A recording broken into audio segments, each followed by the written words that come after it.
Sveiks, Jāni. Um, ir pagājis kāds laiciņš, kopš mēs pēdējo reizi ar tevi runājām manā podkāstā, un tad, ko tu redzi, kas no tā laika ir mainījies? Mums ir bijusi nodokļu reforma, kur ir šis tas pamainījies arī attiecībā uz iedzīvotāju ienākumu nodokli, un tā ir tā galvenā bažas, par ko mēs iepriekš ar teviem runājām. Nu, kā tu šodienas acīm skaties uz mūsu nodokļu sistēmu, vai tu vienmēr esi bijis par to, ka eksports ir mūsu galvenā vērtība, ko vajag atbalstīt, un tad līdz ar to tā ekonomika augs? Vai šobrīd tā nodokļu sistēma tev liekas pietiekoši atbalstoša eksportam? Jā, patiešām es esmu pārliecināts, ka Latvijai ir jāatbalsta eksports, un tā ir pat galvenā lieta, kas šobrīd ir jādara. Kādēļ? Faktiski ir divi iemesli. Pirmais iemesls – šobrīd Latvija importē vairāk preces un pakalpojumus nekā eksportē. Bet kurš maksā par starpību?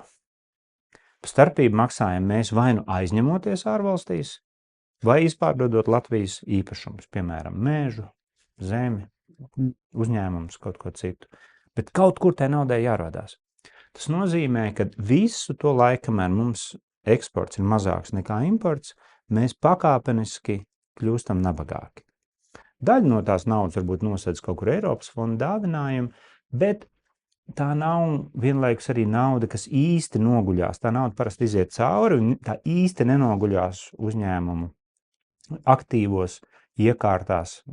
Viņi tiek vienkārši iztērēti. Un pat tad mēs varam vien turpinām aizņemties. Tas ir ļoti nepareizi. Tātad, pirmkārtām, kā mācīja mūsu tēva un sentēva, parāds nav brālis. Man šķiet, ka arī īpaši šeit parāds nav brālis, un mums ir jāpanāk tas, ka mēs vairāk pārdodam uz ārpusi nekā importējam. Tad nauda plūdīs pie mums iekšā, nogulsies mums iedzīvotāju makos, uzņēmēju kontos, uzņēmumu iekārtās un labākā dzīvē visiem. Otrs iemesls, kādēļ svarīgi, ka eksports tieši tiek atbalstīts, ir tas, ka, ja paskatās vispār, kas ir bagātība un kā viņa rodās. Bagātība rodās tā, ka viens cilvēks, kurš strādā uzņēmumā, vai 100 cilvēku, kurš strādā uzņēmumā, rāda lielāku pievienoto vērtību dienas vai gada laikā. Kā viņu radīt lielāku pievienoto vērtību? Cilvēks jau strādā tikpat čakli katru dienu. Viņš atnāk 8, nobeidz 5, čakli strādā. Bet pievienotā vērtība rodās lielāka tad, ja, piemēram, viņam ir iekārta, ar kuru viņš izražot vairāk detaļas. Un, ja viņš ir izražota viena iekārta dienā 1 detaļa vai 5000 detaļas, tad 5000 detaļas ražojot, pievienotā vērtība dienā uz vienu cilvēku dienu būs augstāka. Jo lielāks metiens tam, kas tiek darīts, jo augstāk pievienotā vērtība vienai strādājošā cilvēkdienai. Bet liels metiens ir iespējams Latvijas gadījumā tikai eksportā. Tādēļ, ka Latvijas tirgus maziņš, eksporta tirgus visu pasauli milzīga, neaptveram, un tur var ražot ļoti lielas metienus, sniegt pakalpojums ar ļoti lielu metienu, ļoti lielām partijām. Un līdz ar to panākt augstu pievienoto vērtību uz vienu strādājošo. Tādēļ tikai eksportā, tikai eksportējušie uzņēmumi, kuri pakāpeniski attīsta savu produktu kvalitāti, šo detaļu vai iekārtu, ko ražo, vai izstrādājumu pievilcību ārējos tirgos, varbūt ar inovācijām, varbūt ar kaut kādiem izgudrojumiem speciāliem, varbūt vienkārši iemācoties un tādēļ darot vislētāk, un tā pakāpeniski samazinot pašizmaksu un palielinot cenu vai palielinot metienu apjomu, kas ir tas pats, gūt lielāks ienākums. Tādēļ eksports ir svarīgs. Tātad, lai nedzīvot uz parāda un lai spētu palielināt bagātību uz vienu iedzīvotāju pievienoto vērtību. Pievienotā vērtība savukārt atļauj maksāt lielākas algas, lielākus nodokļus un gūt lielāku peļņu uzņēmējiem. Šobrīd Latvijā uzņēmumi vēl neražo, ne visi, bet ļoti daudzi Un, ja vidēji skatās, varētu pateikt tā, šobrīd Latvijai vidēji skatās uzņēmumu pievienotā vērtība ir zemāka nekā Eiropas Savienības vidējā. Tātad uzņēmumi nav vēl iemācījušies saražot ar viena cilvēku dienas vai cilvēku gada palīdzību tik daudz pievienotās vērtības, kā, piemēram, vidējais Vācijas uzņēmums. Tādēļ arī Latvijā ir grūti maksāt tādas pašas vidējās algas kā Vācijā. Tādēļ Latvijā arī nodokļus kā Vācijā ir grūti samaksāt, un arī peļņu uzņēmējiem ir mazāk nekā, piemēram, vācu kolēģiem. Lietuva jau ir izrāvusies priekšā, tur pateicoties tam, ka ir daudz vairāk lielu eksportējošu uzņēmumu, ir izveidojušās lielākas pievienotās vērtības uzņēmumiem, un tad viņiem ir iespējams iegūt lielākas algas, lielākus peļņu, lielākus nodokļus, lielāku IKP, kas ir tā iekšzemes koprodukta 3 arī galvenās sastāvdaļas. Un kas vajadzīgs, lai mums būtu vairāk to eksportējošu uzņēmumu? Tad tie investīcijas izglītībā vai kaut kas cits? Kāpēc, piemēram, lietuvieši tā izrāvās?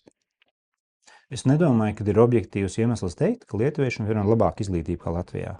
Es domāju, viņi ļoti līdzīga izglītība Lietuvā un Latvijā, un ne viņu universitātes, ne skolas principiāli neko neatšķirās.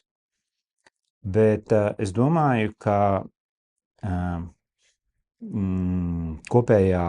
es domāju, ka Lietuvas izrāviens, specifiski runā par Lietuvu, salīdzinot Latviju bija īpaši pēc 2008. gada krīzes, apmēram 2010. gadu, un es domāju, ka tas notika tajā skaitā tādēļ, ka Latvijas uzņēmumi daudz vairāk cieta, arī mans uzņēmums, piemēram, tajā laikā daudz vairāk cieta no nekustamā īpašumu krīzes.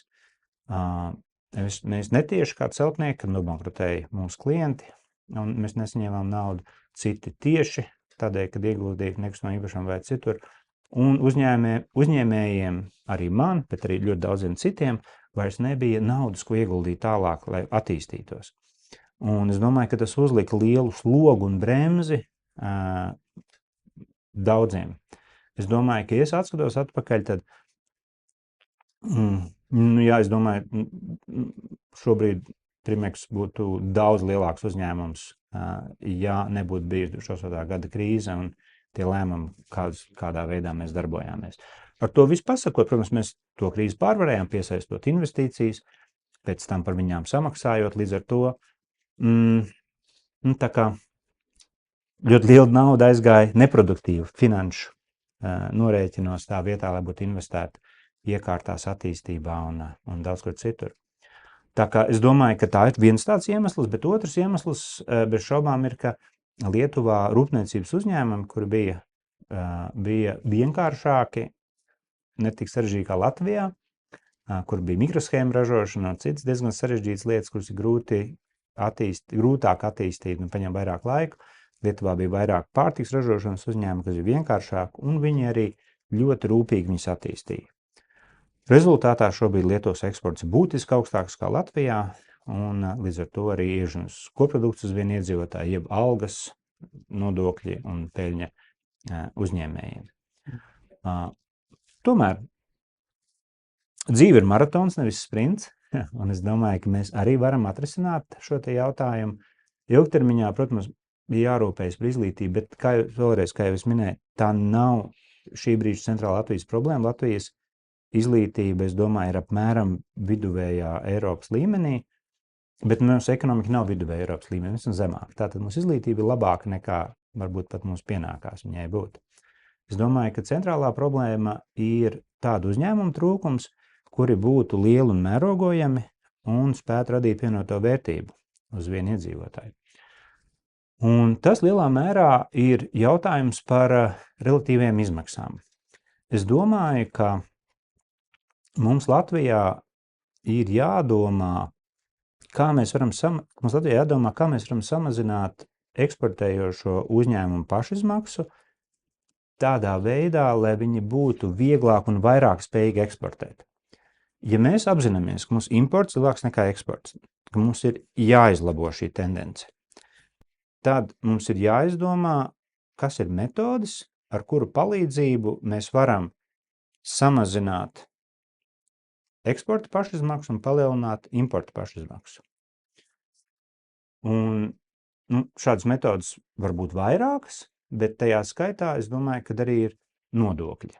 Un nodokļiem, manuprāt, būtu jāatspoguļo mūsu centrālais nodoms, tātad, ka mēs vēlamies vairāk eksportēt, un jāatslogo maksimāli eksportējoši uzņēmumi no nodokļiem, jāapliek vairāk importējoši uzņēmumi nodokļiem, bremzējot nedaudz patēriņu, un jāveicina investīcijas, lai uzņēmumi pēc iespējas vairāk investētu jaunās iekārtās, jaunos uzņēmumos, jaunu darba vietu radīšanā. Tā, man liekas, ir vienkārša un skaidra nodokļu recepte Latvijas attīstībai. Un tad mēs varam radīt to, ka mēs neaizņemamies vairāk naudas nekā, neaizņemamies nepārtraukt naudu importa nosekšanai. Mēs varam nodrošināt to, ka veidojās lieli mērogojami uzņēmumi, līdz ar to veidojas lielākas algas, lielāka nodokļi un lielāka peļņa uzņēmējiem, visi apmierināti. Vai tas nozīmē, ka atgriežoties pie man sākotnējā jautājuma, ka tu ar to pēdējo mūsu nodokļu reformu neesi pārāk apmierināts? Jā, es domāju, ka tā pēdējā nodokļu reforma nebija pārdomāta, un es domāju, ka mums arī jāapskatās ir, kuri nodokļi bremzē importu vairāk un kuri nodokļi veicina eksportu, vai nebremzē eksportu. Un es domāju, ka importu bremzējošais nodoklis noteikti ir pievienotās vērtības nodoklis, tādēļ, ka pievienotās vērtības nodoklis liks visām importa precēm. Prece, jo viņai nodoklis lielāks, jo viņi mazāk var nopirkt. Mums ir jābremzē. Tā kā tas neizklausās pareizi, un cilvēki domā, jā, viņš aicina mazāk patērēt. Jā, es aicinu mazāk patērēt, tāpēc, ka mēs šobrīd importējam vairāk nekā eksportējam. Un man šķiet nepareizi ir turpināt aizņemties naudu ārvalstīs, lai ikdienas patēriņā. Man tas liekas nepareizi. Man liekas, ka tas nepareizi. Tādēļ es saku, ir jāpalielina pievienotās vērtības nodoklis. Bet mums nav jāpalielina kopējā nodokļa nasta. Es domāju, ka to kopējā nodokļa nasta, cik cilvēki vispār samaksā kopumā, šobrīd ir pietiekami adekvāta un viņi nav īpaši jāmaina. Tas nozīmē, ka mēs varam palielināt PVN, bet samazināt kādu citu nodokli. Un es domāju, ka mums vajadzētu samazināt nodokļus darba algām, un tādā veidā tā kā padarīt dārgākas importa preces, bet vienlaikus atstāt vairāk naudas cilvēkiem pašiem rokās, izlemt, ko darīt, ko pirkt. Varbūt nevis preci, bet pakalpojumu. Varbūt investēt. Un man šī liekas tāda, kurai bija jābūt iepriekšējai nodokļu reformai. Tā vietā tika tā kā viegli pārbīdīts, tika pārbīdīts nodokļu likums, samazinot arī mazāk nodrošinātajiem, mazāku algu saņēmējiem, kas bija pareizi, tam es piekrītu, bet vajadzēja vairāk padomāt par to, kādā veidā mēs tieši varam bremzēt importu un veicināt eksportu.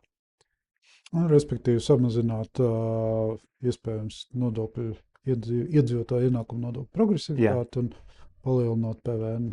Jā, tā man doma.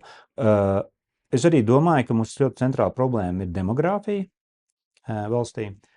Un es domāju, ka arī ar iedzīvotāju ienākumu nodokļu palīdzību mēs varētu arī šo jautājumu skatīt.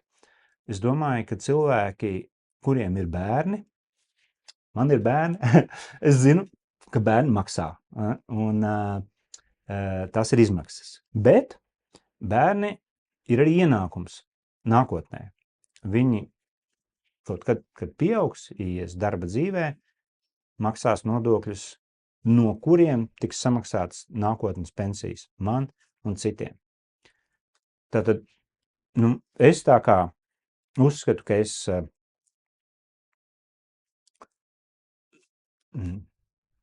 maksājot par bērnu izglītību, par viņiem, investēju nākotnes pensijās visiem. Daudz cilvēku izvēlās, ka viņiem nav bērnu, kas ir leģitīma izvēle, bet kurš maksās viņu nākotnes pensijas. jo nākotnes pensijas, protams, nemaksās šis konkrētais cilvēks, bet maksās tie bērni, kuri strādās nākotnē. Un Latvijas esošajā demogrāfijas situācijā ir nedaudz netaisnīgi, ka cilvēki bez bērniem maksā līdzīgus ļoti nodokļus kā cilvēki ar bērniem. Un es domāju, ka mums ir godīgi viens otram jāpasaka, ka, ja nav bērni, tā ir ļoti laba dzīves, varbūt stila izvēle, kāpēc ne, bet ņemot vērā, ka nav neviens, kas maksās nodokļus, varbūt ir labi, ja tie cilvēki maksā tāds pašs nodokļus, kā mums jau šobrīd ir, bet tie, kam ir bērni, viņi saņem nodokļu atlaides. Un es domāju, ka saņemot iedzīvotāju ienākumu nodokļu atlaides, būtu ļoti labs veids, kā mēs varētu atvieglot dzīvi tiem cilvēkiem, kam ir bērni, veicināt bērnu rašanos un padarīt taisnīgāku nodokļu sistēmu, jo šobrīd faktiski nedaudz nav taisnīga. Nu kā, es maksāju par bērniem, bet cits nē, bet pensijas mums būs vienādas. Izklausās loģiski, jā. Vai no nodokļu sistēmas puses tu vēl kaut ko redzi, kas būtu uzlabojams, teiksim, vai kaut kādas pārmaiņas nekustamā īpašuma nodoklī neuzlabot eksportētāju dzīvi? Nekustamā īpašuma nodoklis kopumā ir nodoklis, kas ir viss nekaitīgākais nodoklis ekonomikas attīstībā, jo viņš faktiski uzliek nodokli tikai par spekulatīvu pievienoto vērtību, kas rodās visai sabiedrībai lēnām kļūstot bagātākai. Un, jā, es noteikti esmu par to, ka nekustamā īpašuma nodoklim ir jāpieaug. Es apzinos, tas ir politiski ļoti sarežģīti, jo daudziem nekustamais īpašums ir galvenais investīcija avots, un viņi baidās, ka viņi atliek naudu, un tad, lai iekrāt nekustamā īpašumu, bet šis nekustamais īpašums tiek aplikts ar nodokli, un tad viņam tiek atņemts. Bet nedaudz abstrahējoties, tomēr var novērtēt, ka no otras puses tad ir mazāki algu nodokļi, vai ne? Ja nekustamais nodokļi lielāks, algu nodokļi mazāk, tur cilvēks atkal iegūst. Un tas jau nav tā, ka viņš tikai zaudē no tā. Nekustamā īpašuma nodokļu gadījumā, es domāju, ka šobrīd varbūt uz ko visvairāk būtu jāfokusējās, būtu tas, ka ir diezgan daudz nekustamā īpašuma, īpaši Rīgā, kurš netiek nekādā veidā apsaimniekots vai laists apretē, un faktiski veido tādas robas pilsētas ainavā, un tie veidojas tādēļ, ka nekustamā īpašuma turētāji vienkārši nenopirkuši zemi, un viņi gaida, ka spekulatīvi viņai cena pieaugs, vai arī attīstības iespējas būs labākas un tā. Bet es domāju, ka tas ir slikti pilsētai, un slikti arī visiem apkārtējiem, kas dzīvo tur, jo tas pazemina māju kopējo vērtību un nepietiekami izmanto jau izbūvēto infrastruktūru. Ja, piemēram, ir izvilkts pilsētas kanalizācija vai ūdensvads, un tur ir 3 mājas, un tad ropas un vēl 3 mājas, tad mēs varētu viegli izbūvēt pieslēgumu ceturtajai mājai, kura ir tajā robu vietā ar nelieliem sabiedrības ieguldījumiem, un dabūt, ka tur var dzīvot cilvēki. Tā vietā mēs būvējam kaut kur ārpus Rīgas jaunas ielas, jaunas ūdensvadus. Tas ir dārgāk, sliktāk un pazemina visu vērtību. Tāpēc es domāju, ka nekustamā īpašuma nodoklis neapbūvētām platībām ir kaut kas, kas būtu ļoti labs un uzliekams. Es domāju, viņš jāuzliek arī lielāks. Es domāju, ka nekustamā īpašuma atlaides nevajadzētu praktizēt tā, kā to dara Jūrmala, piemēram. Un es domāju, ka tas nav arī taisnīgi un loģiski. Tā kā nekustamā īpašuma nodokļu ziņā es domāju, ka šīs varbūt būs tās reformas, kuras, manuprāt, būtu jāizdara, kuras arī tad vienlaikus neaizskartu to cilvēku rūpes, kuri domā, jā, bet jūs liks nodokli, kur tad es dzīvošu? Tās mēs neaiztiekam, bet apzinoties nekustamā īpašuma nodoklis ir ļoti labs nodoklis, kopumā viņš nekaita ekonomiskai darbībai.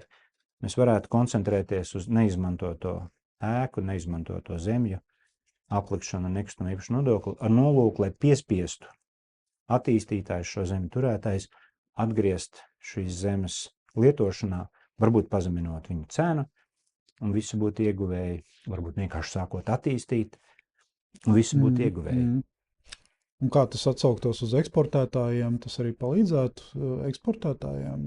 Eksportētājiem tas palīdzētu tādā veidā, ka, ja nodoklis tiktu gūts no nekustamā īpašuma, kas ir Latvijas aktīvs, tad viņš netiktu uzlikts darba algām, kas ir eksportētāju rūpe.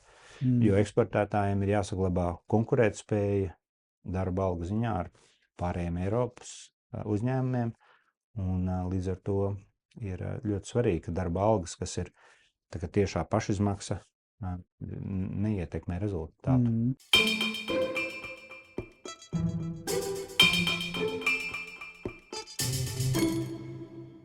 Ir viedoklis arī par to nekustamā īpašuma modeli, ko, piemēram, kas ir šobrīd Latvijā, salīdzinoši ar Igaunijas modeli, kur viņi apliek tikai zemi.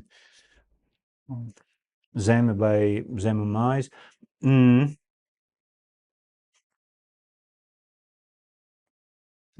Varbūt taisnīgāk ir aplikt tikai zemi, nekā uzlabojums uz šīs zemes, jo uzlabojums veids pats cilvēks, un tad, ja tiek aplikta gan zeme, gan uzlabojums, tad faktiski tiek sodīti tie, kas izbūvē labākas lietas.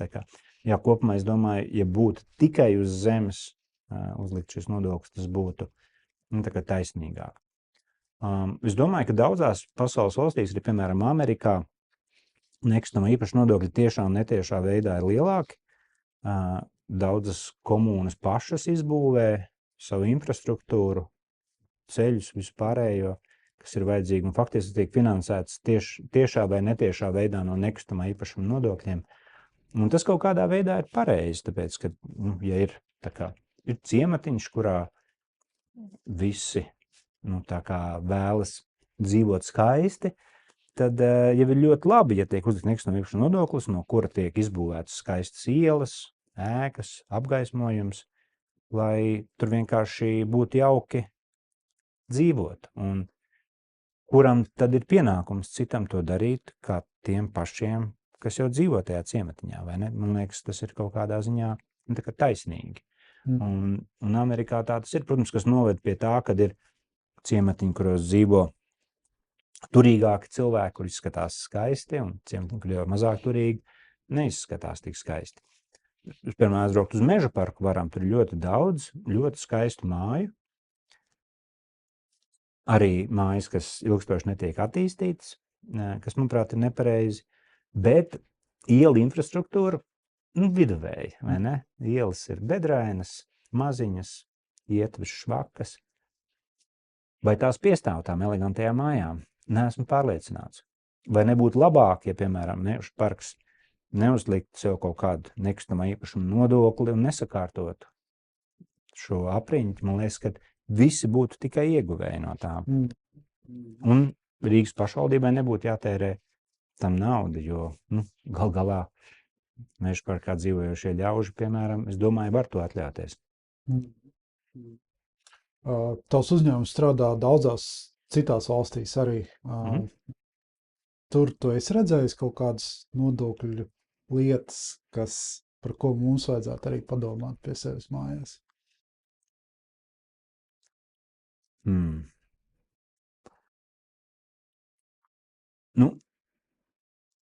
Es domāju, ka daudzas valstis domā par to, kā mazināt importu un importa patēriņu un kā veicināt eksportu.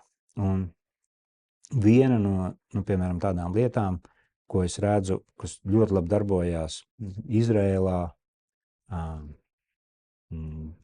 Somijā, Dānijā, Norvēģijā, ir nodokļi viegliem automašīnām.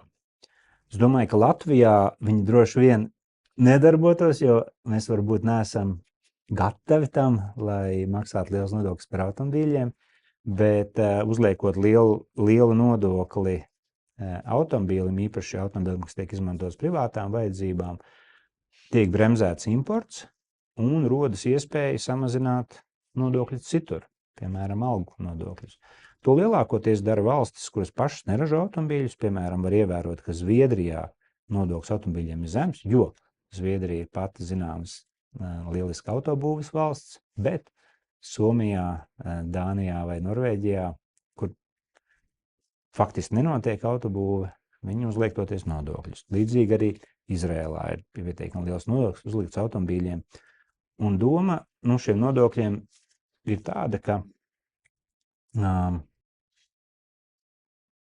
tad nevajag tik lielu nodokli likt, piemēram, uz algām, jo uzliekot viņu automobīlim, var iegūt tos pašus ienākumus, bet var samazināt cilvēku algu nodokļus, kas atkal uzlabo eksportētāju veiktspēju.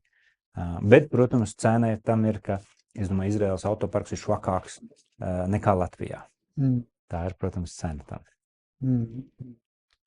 Bet valsts bagātāka. Nu jā. Tur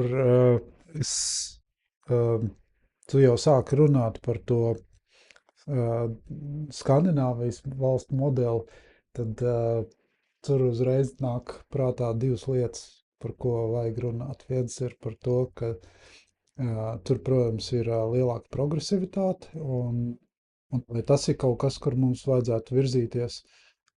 Un otrs moments ir par šo te iekasēto līdzekļu izlietošanu.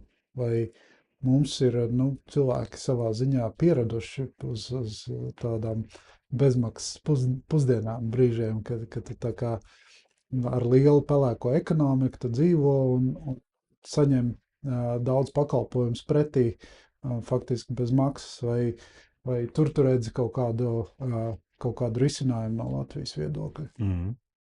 Tātad pirmais jautājums bija par progresivitāti.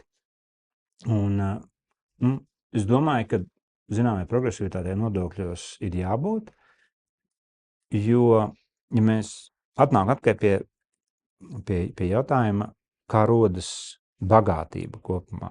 Bagātība rodas vienam cilvēkam dienas vai gada laikā, radot lielāku pievienoto vērtību, piemēram, darbinot savu iekārtu. Un tad viņam rodas lielāka pievienotā vērtība, kur viņš sadala lielākā peļņā uzņēmējiem, lielākos nodokļos valstī, lielākā algā darbiniekam. Un jo lielāka ir pievienotā vērtība, kur rada cilvēks, jo lielāks, protams, viņš var nomaksāt nodokļus un lielāk izmaksāt sev algu ārā, neciešot peļņai un uzņēmuma attīstībai. Un es domāju, ka ir ļoti daudzas pozīcijas uzņēmumos, kur var atļauties maksāt lielākas algas un lielākas nodokļus, un faktiski nekas nenotiek. Bet ir vienlaikus ļoti daudzas arī zemāk apmaksātu cilvēku darba vietas, kurās, piemēram, rūpnīcās tiek nodarbināti lielāks skaits šādu zemāk apmaksātu cilvēku, un varbūt šī rūpnīca nav pietiekami automatizēta vai robotizēta, viņa nav pietiekami liela pievienotā vērtība, tad viņa nemaz nevar pastāvēt, ja algas un viņām pieliktie nodokļi ir pārāk lieli. Un līdz ar to es domāju, ka šā progresivitāte arī ir kaut kādā ziņā laba eksportētājiem, tādēļ, kad eksportētājiem eksporta rūpnīcās un tādās vietās ir daudz lielāka iespēja, kad zemākām algām un nodokļiem palielināsies konkurētspēja būtiski vairāk. Protams, ir arī augsti attīstīti servisi, bet kuros varētu teikt, jā, bet tad Latvija nevarēs piedalīties, bet es īstenībā nedomāju, ka šie servisi ir, es domāju, ka šie servisi bieži nav mērogojami, un es, piemēram, vēroju, kas notiek apvienotajā Karalistē, un tur bija doma, ka tur būs servisa ekonomika balstīta Londonā, būs juristi un kapitālisti, speciālisti un daudz citi, kuri paaugstinās pievienoto vērtību un tā.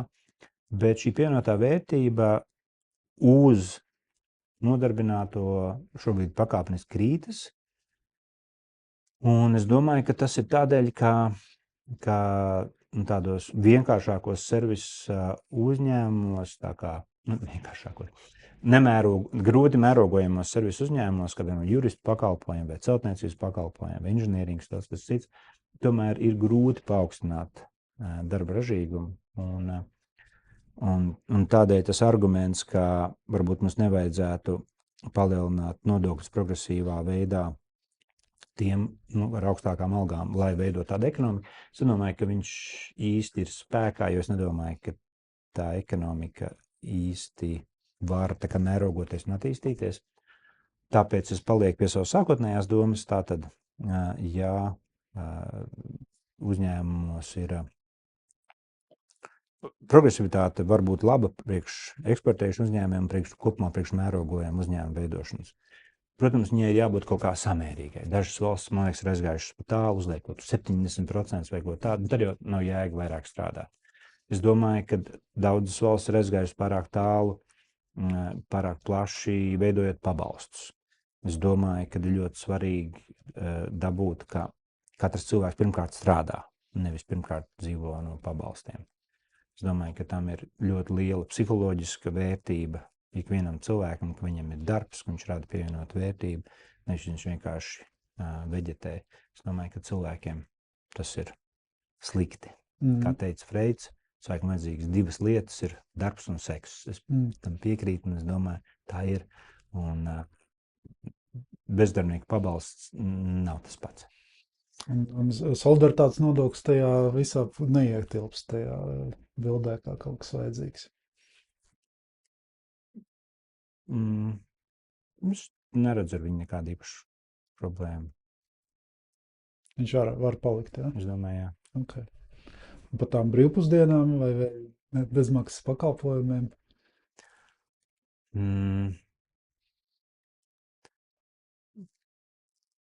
Ir daudzi pakalpojumi, kuru valsts sniedz, bet kurus būtu grūti izcenot un sniegt privātajam biznesam. Piemēram, ceļu izbūvi vai kopējās tādas lielās infrastruktūras izbūvi. Kā to privatizēt? Es pat nezinu. Un pat ja mēs privatizējam, nezinu, tā kā PPP veidā Ķekavas apvedceļu, tie maksājumi ir kaut kādā veidā noteikti, bet mēs arī visu labi saprotam, ja notiks liela kaut kāda monetārā krīze nākotnē, viņi tiks pārskatīti jebkurā gadījumā. Tas ir, es domāju, ka tas ir sarežģīti. Es vairāk domāju no tā viedokļa, kā likt tam pelēkajam sektoram saprast, ka viņi jau būtībā paši apkrāp sevi tajā lielā mērā, ka mēs tad nevaram daudz ko atļauties nodrošināt. Es domāju, jā, ka tā ir noteikti pilnīgi taisnība, ka pelēkais sektors pats apkrāpja sevi un nevar nodrošināt saviem bērniem skolu vai pats sev slimnīcu vai savai mammai pansionāta aprūpi vai kādas citas vajadzības, kas ir vajadzīgas. Un tās jau visas ir reāls vajadzības, kāds jau par viņām maksā. Protams, ļoti daudz uzņēmēji, īpaši tie, kas strādā vietējā tirgu, jau ir iedzīti izmisumā. Viņiem nav vispār sajūtas, ka viņi varētu samaksāt nodokļus un nopelnīt. Tad viņi nesamaksā nodokļus un kaut ko nopelna. Bet atbilde nav nemaksāt nodokļus. Atbilde ir, ko mēs varam izdarīt, lai šos uzņēmējus pārvērstu par eksportējošiem mērogojumiem uzņēmumiem. Kā mums valstī vajadzētu veidot atbalsta programmas, fondus, lai panāktu to, ka viņiem rodas iespēja sākt tiešām pelnīt. Jo iedzīties pelēka ekonomikā nav izeja, tas ir strupceļš. Pelēka ekonomikā strādājot, nav iespējams mērogot uzņēmumu. Tas vienkārši nav iespējams. Tātad visu mūžu cilvēki paliek ar maziem uzņēmumiem, tātad zem pievienoto vērtību strādājošo gadā, tātad mazām algām, gandrīz nekādiem nodokļiem, varbūt ar maziņu peļņu. Bet no tā ieguvējs nav neviens. Arī ne tas, kas strādā pelēkajā sektorā. Un es domāju, ka mums ir vajadzīga tāda skaidra rungas un burkāna politika. No vienas puses valsts ieņēmuma dienestam labāk un vairāk atsekot, kur šādi cilvēki darbojās un slēgt viņus. No otras puses, ko mēs varam izdarīt kā valsts, lai piedāvātu fondus, atbalstu, asociāciju atbalstu, piemēram, tās kā eksportētāja asociācija un citas, kuras māca un dod padomus, kā tad izveidoties, kā tad izrauties eksportā. Un, jo tad mēs tiešām varam uzbūvēt lielāku pievienoto vērtību un sekmīgi attīstīt valsti. Vai tu redzi, ka ieņēmuma dienests saprot eksportētāju svarīgumu un kaut kā, ja neatbalsta, tad vismaz netraucē eksportētājiem? Man šobrīd īpaši ar jauno valsts ieņēmumu dienestu vadību šķiet, ka valsts ieņēmuma dienests dara lietas pareizi, un man pat īstenībā nav īpašu sūdzību pret valsts ieņēmuma dienestu. Es domāju, ka Latvijas valsts ieņēmuma dienests kopumā uzlabojas un lietas notiek pareizākā virzienā, un man nav, kā es teicu, man nav īpašu sūdzību. Forši. Pāris lietas no nodokļu tēmas, vēl noslēdzot nodokļu tēmu. Viena lieta, ko mēs iepriekšējā podkāstā runājām par ienākumu caurspīdīgumu, vai tas būtu kaut kas, uz ko būtu jāvirzās, ņemot vērā arī to, ka pelēkā ekonomika pēc būtības kaut kur to naudu tērē, kaut kur viņi pērk tos nekustamos īpašumus, mašīnas un kaut ko citu, un tad tur, protams, mēs varam iet pakaļ viņu ieņēmumu atbilstībai, viņu izdevumu atbilstībai ieņēmumiem. Līdz ar to, vai tas būtu tas veids, kā to panākt? Es domāju, ka noteikti, un es domāju, ka ikvienam izveidojot caurspīdīgu sistēmu, kurā ir redzami ienākumi, mēs iegūtu to, ka mēs varētu skaidri saprast, kurš blēdās pelēka ekonomikā un kurš tiešām nopelna. Un cilvēki, kas strādā pelēka ekonomikā, viņi saka, jā, bet kādēļ tad visiem jāzina man ienākumu? Bet es teiktu, lielākoties jau visi zina, jo viņi jau redz to Mercedes, ar kur viņš pārvietojās, vai to jauko māju, ko viņš nopirka, vai viņi redz viņu aizlidojumu uz kādu jauku kurortu vietu, kas visi ir veidi, kā šim cilvēkam faktiski demonstrēt, ka viņš ir bagāts. Varbūt viņi redz viņu eleganto uzvalku arī, vai ne, vai elegantās citas drēbes sev vai sievai. Un tā kā mēs jau redzam pēc ļoti daudzām pazīmēm faktiskām, ka cilvēkam ir nauda. Un cilvēki, kas nopelna šo naudu pelēkajā sektorā, viņi jau arī neslēpj šīs pazīmes. Viņi brauc ar pieklājīgu mašīnu, lido atvaļinājumos un dzīvo jaukā mājā, un arī sievai kažoku kādreiz nopērk vai kādu citu elegantu drēbi. Tā kā faktiski jau viņi izrāda to, ka viņiem ir šie ienākumi, bet ienākumi no kurienes. Un man liekas ļoti taisnīgi, ja ir tā kā caurspīdīgas ienākuma lietas, un ja tu esi nopelnījis, parāda, ka tu esi nopelnījis. Ne tikai ar to, ka tu netieši parādi caur iepirkumu drēbēs vai mašīnā, bet parāda arī tiešā veidā. Tas ir nopelnīts un arī nomaksāt nodokļi. Man liekas, ka tas ir tikai pareizi. Un, piemēram, Norvēģijā ir tā kā līdzīga sistēma, kurā ir skaidri redzami visu valsts iedzīvotāju ienākumu. Tad arī var zināt, kurš ir saņēmis. Man liekas, tas ir tikai pilnībā pareizi. Un jebkurā gadījumā jau tie, kas saņem pavisam daudz, viņu ienākumus tāpat, cilvēki ļoti daudz izskata miljonāru sarakstos vai citur, viņi tiek analizēti, vairākas grupas ar cilvēkiem to darbojās. Visi, kas strādā ierēdniecībā vai politiķi, viņu deklarācijas tiek publicētas, tad ļoti daudz cilvēku, jo jebkurā gadījumā, kur ienākumi tiek publicēti. Ieliekam visus. Tas, man liekas, būs tikai taisnīgi, mazinās ēna ekonomika un parādīs, vai tad ir nopirkts tas auto, tā kā viņš pienācās vai nē. Nu jā, savādāk es redzēju pat, man liekas, Finanšu ministrijā cirkulēja kaut kāds miljonāru saraksts, kur pāris miljonāriem vispār gandrīz nekas nebija nomaksāts nodokļos. Bet, ko tu domā kopumā? Tu pieminēji Norvēģiju. Norvēģija šobrīd ievieš to saucamo bagātības nodokli, un arī no Eiropas komisijas skatuves. Man liekas, Gabriela Cukman proponēja, ka tas ir tas, ko Eiropas Savienības valstīm jāievieš. Tu šādu domu atbalsti?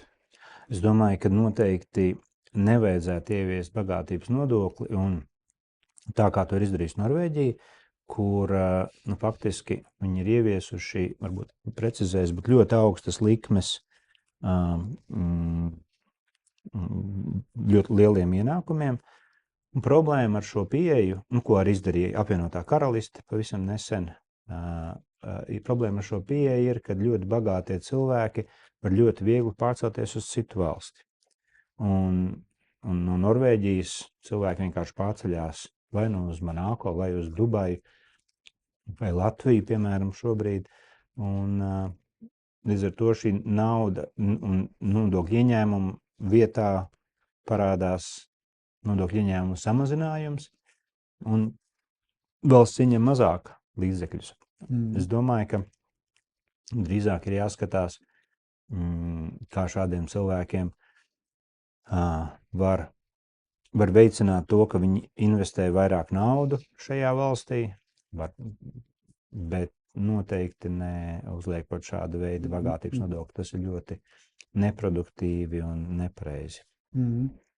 Bet te pašā laikā, te pašā Lielbritānijā, Brian Eno un citi miljonāri gāja uz televīziju un teica, apliekiet mūs ar lielākiem nodokļiem, un tas esot mīts, ka cilvēki pamatīs valsti.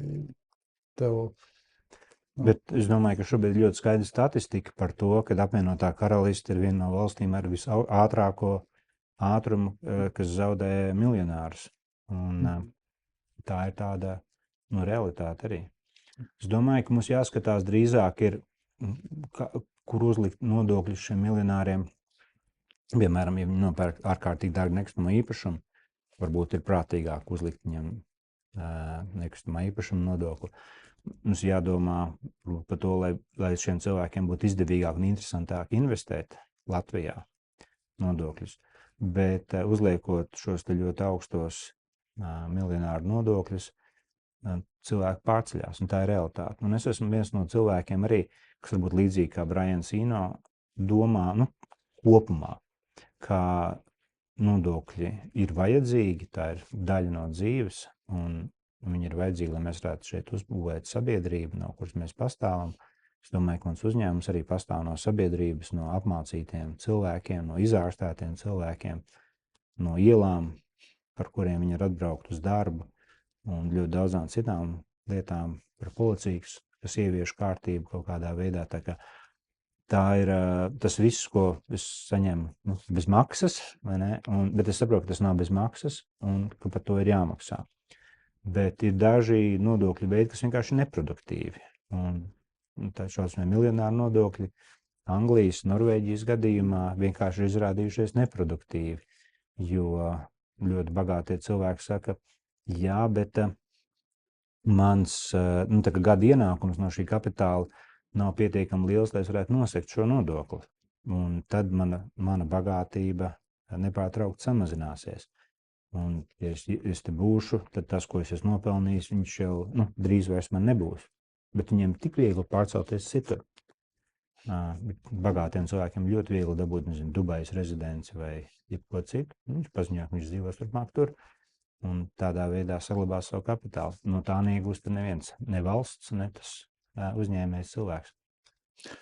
Nu jā, bet tad tieši no otras puses varbūt skatoties, es esmu dzirdējis viedokli, ka tad Latvijai būtu jāizmanto tā iespēja, ka tie miljonāri pārceļās uz citām valstīm.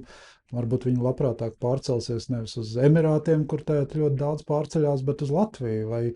vai mums kaut kādā veidā tad, es nezinu, kaut vai ar to pašu bezmazliet Lielbritānijas non-dom nodokļu sistēmu, kas veicina aplikšanu tikai attiecīgajā valstī tam ienākumam, kas radies attiecīgā valstī. Varbūt, ka tādiem mehānismiem mēģināt viņus pievilināt šobrīd. Jā, tas tā var būt. Un, es neesmu ļoti dziļi domājis par šo jautājumu, bet pirms šķietam tā varētu būt. Man ir vēl pāris tādas utopiskas lietas, ko es tev gribēju pajautāt tādā blitz formā, kur tu varbūt vari iedot savu tūlītējo reakciju par pāris lietām, piemēram, par to, vai jēdzīgi būtu domāt par vienotu Baltijas nodokļu sistēmu, kā vienotu nodokļu telpu, un tādā veidā, piemēram, uzreiz investoru acīs palielinātos tas mūsu redzējums, ka mums ir tikpat iedzīvotāji Baltijā, kā cik Somijā, un ka tā būtu tāda papildus lieta, ar ko pievilināt investīcijas uz Latviju. Šī man liktos varbūt tā utopiska ideja, jo mēs atceramies, ka Amerikas revolūcija sākās ar lozungu, ka mēs nemaksāsim nodokļus, ja mums nebūs tiesības viņus izlietot pašiem. Un, kas nozīmē, ka, ja mēs vēlamies vienotu nodokļu telpu, tad mums vajag arī vienotu pārvaldības telpu. Un es domāju, ka Baltijas valstis, tad jāveido Baltijas unija. Piedod, es varbūt neprecīzi izteicos. Es domāju, ka tie nodokļu likumi būtu vienādi, bet, protams, ka tie būtu Latvijas nodokļi, ko Latvijā maksā. Es nezinu, vai tā ir liela priekšrocība. Es, piemēram, varu minēt kā līdzīgu kontrastējošu piemēru Šveici. Šveicē ir, ja nemaldos, 26 kantoni. Katrā kantonā ir sava nodokļu sistēma, un nodokļu sistēma savstarpēji konkurē kaut kādā veidā. Bet tas nebūtu nekavē cilvēkus pārvietoties uz Šveici un Šveicē darboties. Man pat liekas, ka nav nekāda problēma, ja Latvija vēl saskaldītos mazākās nodokļu vienībās, kur cilvēki paši domātu, kas ir labākais, racionālākais veids, ņemot vērā to, kādu uzņēmumu pie mums, ko mēs vēlamies attīstīt, kur izvietot uzņēmumus. Un, piemēram, Šveicē ir viens kantons, Cūga, man liekas, kurā ir labi izvietot offshore uzņēmumus, bet citi kantoni, kuros nemaz nav tik labi izvietot offshore uzņēmumus, kas vairāk paredzēti ir vietējiem uzņēmējiem. Un es domāju, ka tieši šī dažādība arī doda ļoti labas iespējas industriem dažādā veidā pielāgoties. Un katram varbūt interesē savādāks tas nodokļu leņķis, kuram ir vajadzīgs, un tad viņš arī nāk uz to labāk piemēroto vietu. Tā kā es drīzāk būtu par to, ka mums ir Šveices modelis, un mēs pat Latviju sadalām apakš nodokļu lietās. Par to bija mans otrs jautājums, vai mums vajag veidot tādas smilškastes, kurās eksperimentēt ar nodokļu sistēmu, kur, piemēram, man bija doma, ka paskatījos, man liekas, Baltinavas novadā ieņēmumi pa visu gadu kopumā ir kaut kāds 500 000 eiro. Ja, tad mēs tur neko nevaram zaudēt, mēs varam tikai iegūt, vai varbūt mēģināt eksperimentēt un veidot tur atsevišķu kaut kādas nodokļu niansītes ar domu, ka varbūt situācija tur uzlabosies. Es kopumā esmu par eksperimentiem un kā jau minēju iepriekš piemērā Šveici, es domāju, ka Šveici ļoti lielā mērā ir ieguvēji tajā, kad ir kopējais ietvars un rāmis, kurā tas viss darbojas, bet iekš tā tiek atļauti eksperimenti. Katrs darbojās savādāk. Un ja Baltinam izdomā citu nodokļu sistēmu, varbūt kaut kādu īpaši pievilcīgāku, kāpēc ne?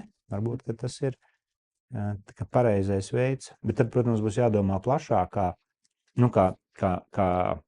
kā savietot visu Latvijas nodokļu sistēmu kopumā ar to, bet es domāju, ka šāda eksperimenti arī notiek. Ir, piemēram, speciālas ekonomiskās zonas, piemēram, Rēzeknē un citur, kur uzņēmējiem izveidojot ražotnes ir īpaši zemāki nodokļi kaut kādā veidā. Tas, man liekas, ir pareizi. katrā ziņā visi eksperimenti par un ap to, lai mēs varētu veicināt eksportējošu mērogojumu uzņēmumu ienākšanu un veidošanos Latvijā, noteikti ir atbalstāmi. Nu jā, tas SEZ un brīvos teritorijas lielā mērā arī Eiropas Savienība tomēr kontrolē, bet kopumā es saprotu to ideju, tad tu atbalsti. Jā. Un trešais bija pavisam utopisks modelis, kad ko tu domā, ka ja mēs virzītos uz tā bezmazliet tādu nodokļu sistēmas Netflix modeli, kur sistēma ir pēc iespējas vienkārši ar 5-6 nodokļiem, kas jau tāpatās Latvijā ienes 95% no valsts nodokļu ieņēmumiem. Un pārējos 10 nodokļus varbūt atsakoties no viņiem vienkāršības dēļ. Es saprotu, tur ir iemesli, kādēļ viņi ir ieviesti, nevis lai iekasētu, bet varbūt, lai veicinātu kaut kādas citas darbības, bet tās vienkāršības labad. Un vispārīgu, kas ļautu pēc, ja visi ir sistēmā, tad ļautu atteikties no tām pirātiskajām filmām un skatīties legālu produkciju, respektīvi maksāt nodokļus. Protams, ja visi maksā, tad ir iespējas palaist likmi uz leju. Un pietiekoši automatizētu, kā tos tādu ideju skatītos.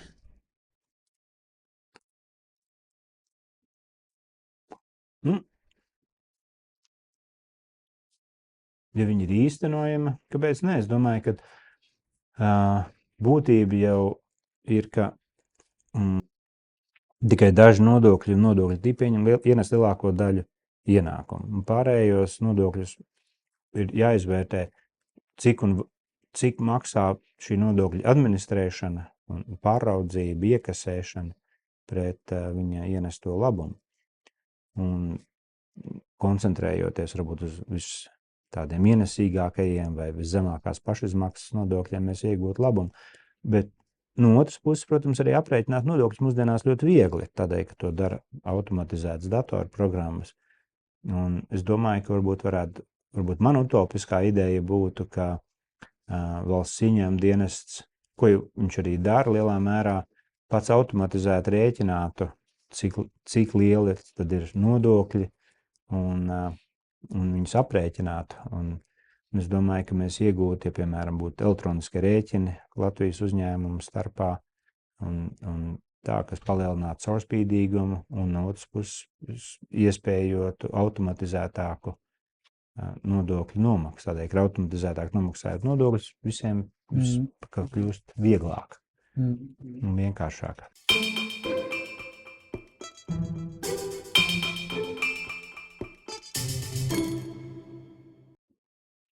Mēs esam pāri laikam, tev ir vēl dažas minūtes. Jā.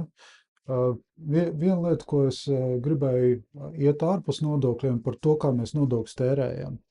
Un es zinu, tu esi mazliet darbojies kopā ar valsts sektoru par to, kā šobrīd valsts, cik efektīvi vai neefektīvi valsts sektors darbojās. Kāds ir tavs viedoklis, tā pēdējā laikā atkal tā tēma ir aktualizējusies, cik liela ir tā problēma un kā, ja liela, tad kā viņa būtu risināma? Es domāju par valsts sektoru, domāju tādās uzņēmuma analoģijās.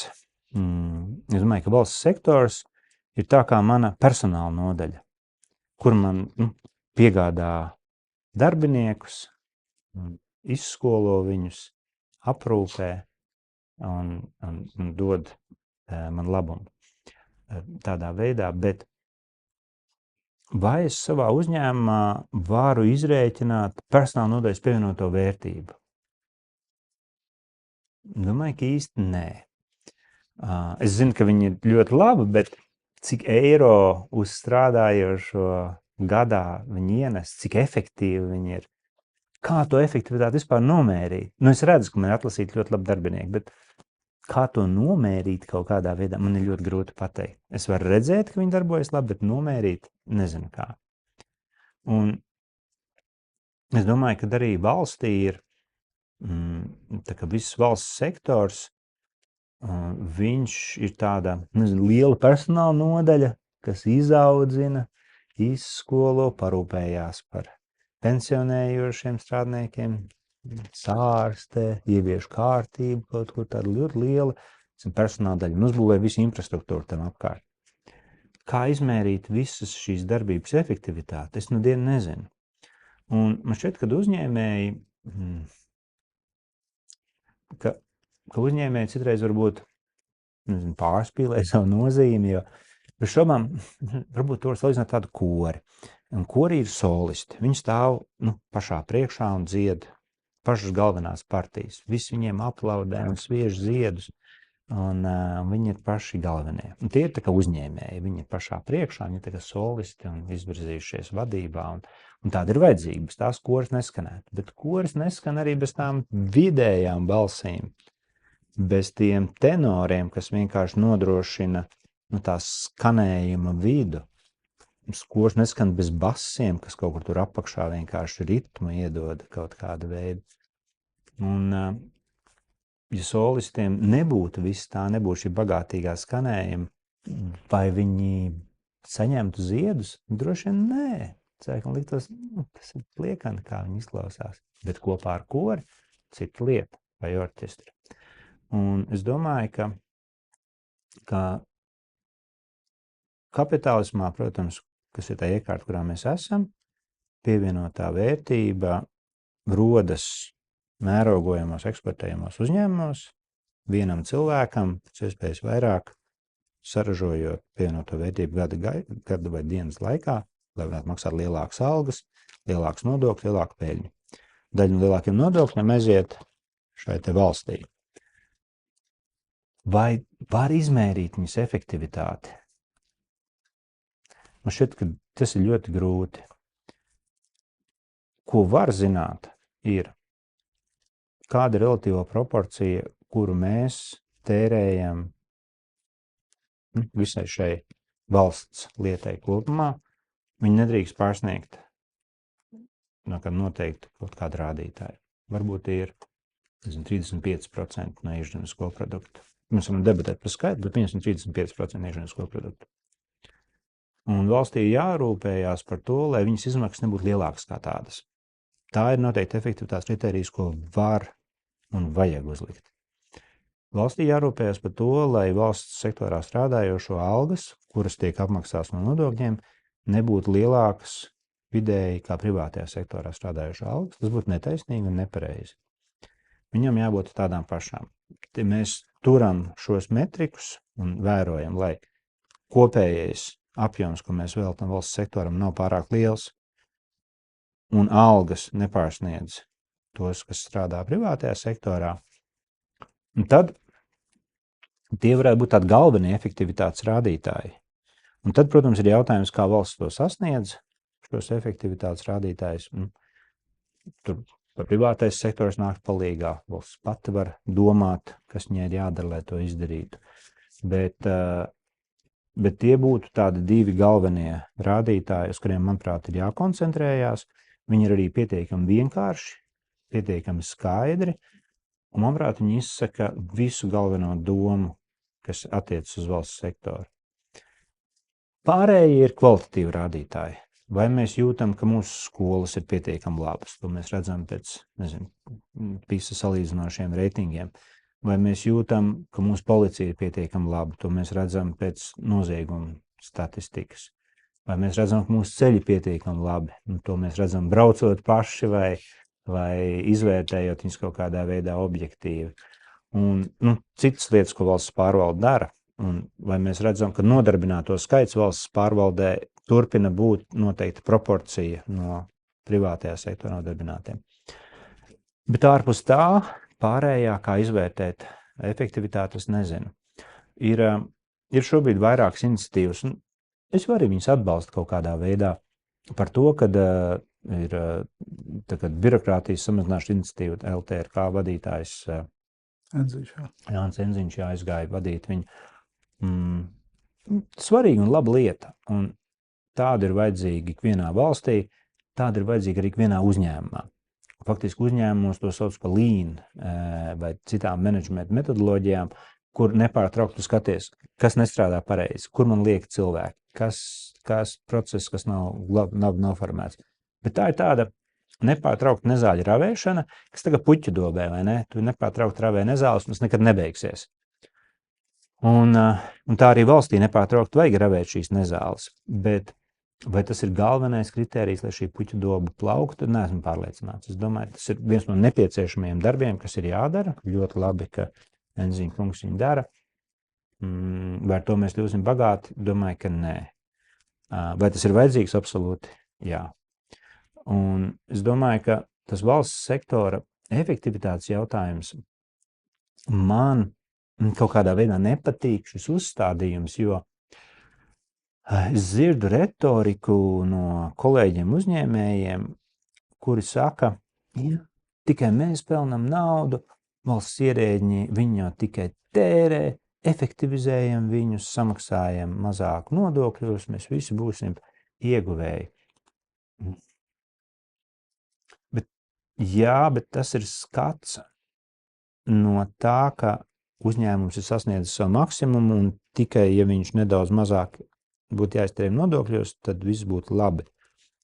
Bet es domāju, ka maksimums Latvijas uzņēmuma gadījumā ne tuvu nav sasniegts. Mūsu uzņēmuma pievienotā vērtība ir pārāk zema.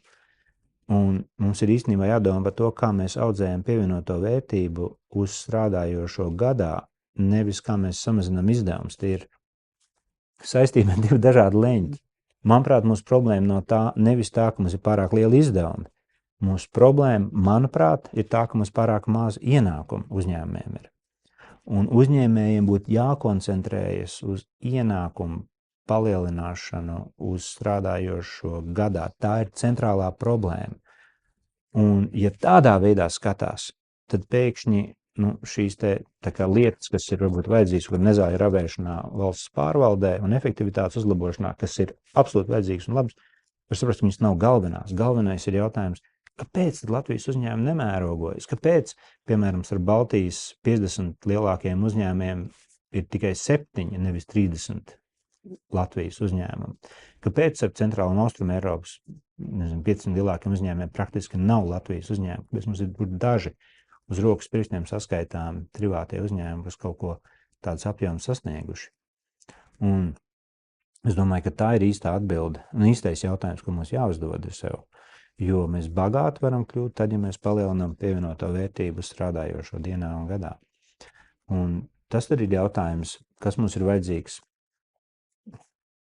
Kas mums ir vajadzīgs no labākas infrastruktūras priekš tā, varbūt arī labākas zinātnes, varbūt vairāk investīcijām, varbūt labākas pašizmaksas struktūras šādu veidu uzņēmumiem.